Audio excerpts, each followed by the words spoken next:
All right, so our last problem for chapter 9 is 9-6B, and here we're going to deal with amortization and depletion entries, and so I'll explain these as we go along. But you do want to read the sections on natural resources and intangible assets, so items like copyrights and patents and items like that, so you learn all the different items that are included in there and how they can be costed and written off. So the first item that they talk about is they say this is related to the acquisition of timber rights. So that's a natural resource. So what that means, that's kind of different. You buy a forest, not for the land, but for the trees growing on it. And so you're going to write off that cost as you remove those items from the forest. It's similar for mines and everything else for the current year. So they tell us on December 31st, the company determined $3,400,000 of goodwill was impaired. So number A. So they're talking about goodwill. And goodwill is an interesting asset to have. All right, so what goodwill means, it's name recognition, it's trust in a brand, it's things like that. So you're only allowed to record goodwill that you purchase, and you purchase goodwill if, let's say you purchase a restaurant and you pay more than market value for the assets that you're purchasing. And you're paying that's goodwill. You're trying to get that name, that popularity, the name recognition, things like that. But goodwill can be, we don't actually write off goodwill regularly on a regular basis. But what happens is we can have an event that happens that impairs our goodwill. So let's say that we have a company, we have a restaurant, right? And we somehow poisoned several of our customers, right? So people aren't going to trust us anymore, so our goodwill is going to be impaired. When goodwill is impaired, we write it down as a loss that's going to go on other income and expenses. So it's going to go as a loss on the income statement. And then we're going to directly write off goodwill. So they've told us that for some reason, $3,400,000 of losses we have from goodwill. So that first journal entry is going to be a debit to something called loss from impairment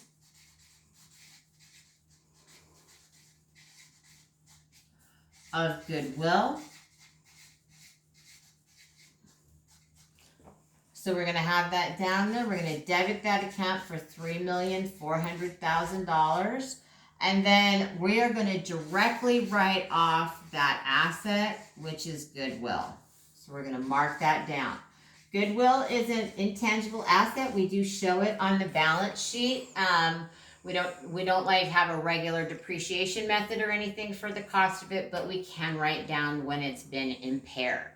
So that is the first item addressed in this section. The second thing that they tell us about our company is that governmental and legal costs of $4,800,000 were incurred on September 30th in obtaining a patent with an estimated economic life of 8 years. Amortization is to be for 1/4 of the year, so they've already told us that, right? So it's for October, November, and December, so that's 3/12 or 1/4. Intangible assets, we amortize, which is basically the same thing as depreciation, but it's just a different way to calculate it out. So where we've got here, I'm going to dig up my calculations. So in order to, when we're going to do amortization, so when we're calculating out amortization, the formula for that is going to be cost over the life, right? And so they've told us here that the cost for our, the cost that we incurred on this were $4,800,000. $4,800,000. We have the patent for 8 years, so I'm going to divide that by 8 years. So a full year's worth of amortization would come to $600,000. However, we're only going to show 1/4 of that. So we're going to take that. So for 4 months,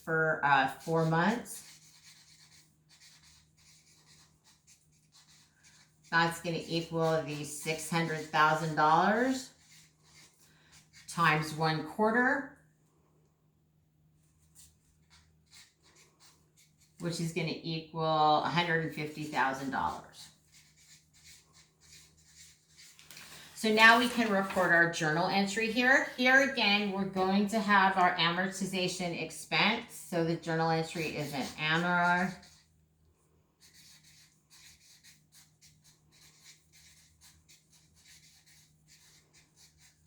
And that amortization expense, we calculated it out. We're going to debit for $150,000.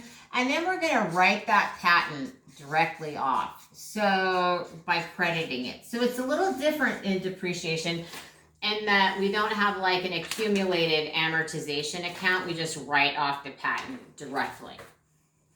And then the final item that we have is where we're going to deal with that natural resource. It says timber rights on a tract of land were purchased for $2,975,000 on February 4th.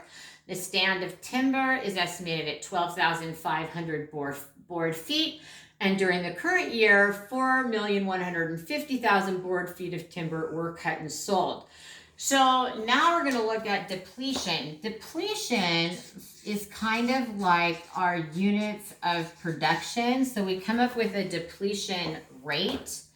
So the depletion rate is going to equal our cost and a residual if you have it, divided by the, how do I want to say this, by the amount of the resource. So here it's going to be divided by the total board feet, cost divided by total board feet. So here we've got a total cost of $2,975,000, which we're going to divide by 12,500 feet. So that's going to give us a depletion rate of 0.238 per board feet. And so then they told us that in the current year, we cut and sold 4,150,000 feet. So I'm going to say cut and sold. Cut and sold. I'm going to multiply that by the rate that we just calculated of 0.238. And that's going to give us a total amount that we're going to deplete of $987,700.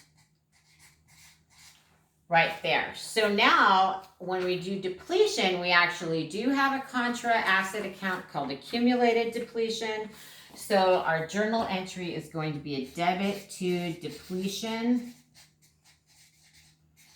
expense of $987,700 and a credit to accumulated depletion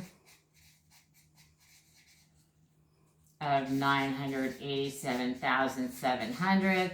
And so the cost that we would include on the balance sheet for those rights would be the cost less the accumulated depletion to get the book value for that amount.